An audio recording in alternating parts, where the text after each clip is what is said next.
वृत्त की आकृति हमको बनाना है, सर्कल, ठीक है, नोटबुक के अंदर बनाना है। तो सबसे पहले हमको क्या की आवश्यकता होती है? प्रकार। ये प्रकार है, ठीक है। प्रकार में हम पेंसिल डालेंगे ऐसे, और इसको फिर अपन क्या करेंगे, प्रकार की नोक और पेंसिल की नोक इन दोनों को मिला देंगे, ठीक। ये मिला दिया, ये तैयार हो गया बनाने के लिए। अब हमको कितने सेंटीमीटर त्रिज्या का वृत्त बनाना है या व्यास का वृत्त बनाना है, तो उसके लिए हमको स्केल की आवश्यकता है। स्केल में हम इसके अंदर मापेंगे कितने सेंटीमीटर का बनाना है हमको, त्रिज्या का वृत्त बनाना है तो कितने सेंटीमीटर, ये हमने माप लिया, है ना। और उसके बाद में फिर हम इस नोटबुक के अंदर इसको हमने ऐसे घुमाया, तो ऐसे एक आकृति बन जाती है, ठीक है। अब यहाँ देखिए, तो ये जो बिंदु बिंदु है देखो आपको दिखाई दे रहा है, इन बिंदु को मिला के ऐसी आकृति बन गई हमारी, ठीक है। देखो अब क्या किया कि ये जो बीच में है, ये वाला जो है, ये क्या है? वृत्त का केंद्र, ये वृत्त का केंद्र, ये केंद्र बिंदु है, इसको केंद्र कहते हैं, ये केंद्र है, ठीक है। अब इसके अंदर अपने को त्रिज्या बनाना है, तो हम क्या करेंगे, ये वाली जो चीज है, ये देखो केंद्र से हमने एक बिंदु से यहाँ पे ली और बिंदु से उठा के केंद्र बिंदु को मिला दिया। अब इसमें बहुत सारी अनंत अनंत त्रिज्याएं खींच सकती है, बस बिंदु से मिला के हमको केंद्र बिंदु पे ले जाना है, एक रेखाखंड, ठीक है। अब इसके अंदर व्यास, इसको अब क्या बोलते हैं? त्रिज्या। क्या बोलते हैं इसको? ये त्रिज्या, ये त्रिज्या। अब हमको व्यास बनाना है ना। तो व्यास के पहले अपन ये देख ले कि जीवा इसके अंदर होती है। जीवा क्या होता है, ये देखो आप, इसमें देखो आप, ये बिंदु बने हुए हैं, इन बिंदु को आपस में मिलाया हमने, ये ना, ये परिधि से इस परिधि, ये वृत्त की परिधि है, ये वृत्त की क्या है? परिधि, है ना। ये वृत्त का केंद्र बिंदु है ना। और अब देखो यहाँ से हमने इस में से उस बिंदु को मिला दिया, इन दोनों बिंदु को मिलाया, तो ये जो है ये एक जीवा है। क्या है ये जीवा, ये जीवा है। अब जीवा अनंत होती है, बहुत सारी जीवा हम बना सकते हैं इसके अंदर। देखो ये जीवा, बहुत सारी जीवा इसके अंदर हम बना सकते हैं, ठीक है।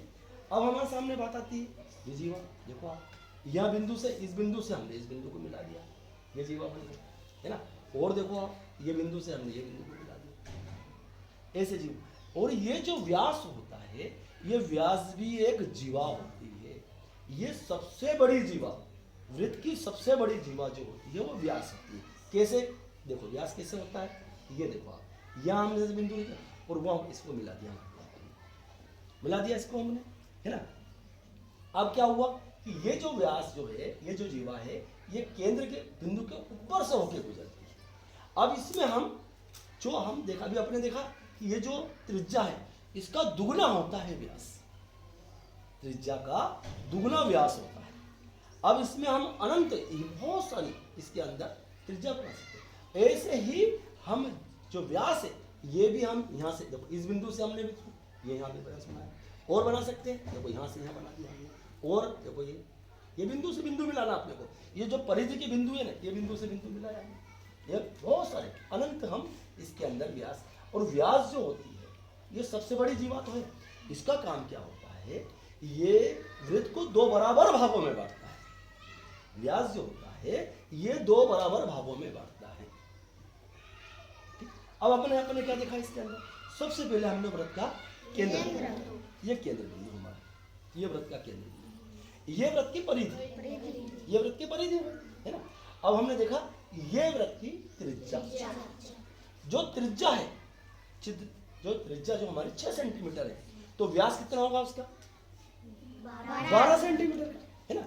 ये त्रिज्या, ये इसका व्यास, ठीक है। हम वृत्त में त्रिज्या भी अनंत खींच सकते हैं और व्यास भी हम अनंत खींच सकते हैं, बहुत सारे व्यास भी बना सकते हैं इसके अंदर, है ना। बस व्यास क्या होता है, ये इसका काम होता है वृत्त को दो बराबर भागों में बांटना, है ना। अब देखो हमने अलग अलग इसके भाग देख लिए। परिधि कौन सी हो इसकी, वृत्त की परिधि बताओ आप, आंचल वृत्त की परिधि कहाँ है? हाँ परिधि, हाँ इसके अंदर परिधि, ये वृत्त की परिधि। अच्छा केंद्र बिंदु कहाँ है वृत्त का? ये वृत्त का केंद्र बिंदु है, ये इसकी परिधि है ना। और त्रिज्या कहाँ है? ये वृत्त की त्रिज्या है ना। और व्यास कहाँ है? ये वृत्त का व्यास है, ठीक है। अब हम जीवा भी देख ले, ये भी जीवा है ना। और भी अपन इसमें जीवा बना सकते हैं, देखो ये जीवा, ये बिंदु से बिंदु मिलाना, ये जीवा है, ठीक है, ये वृत्त के अलग अलग भाग है। इस प्रकार हम एक वृत्त की आकृति हमारी नोटबुक के अंदर बनाकर इसके अलग अलग भाग दर्शा सकते हैं कि इसमें त्रिज्या कौन सी होती है, व्यास क्या होता है, परिधि क्या होती है, केंद्र बिंदु क्या होता है। ठीक है, ओके।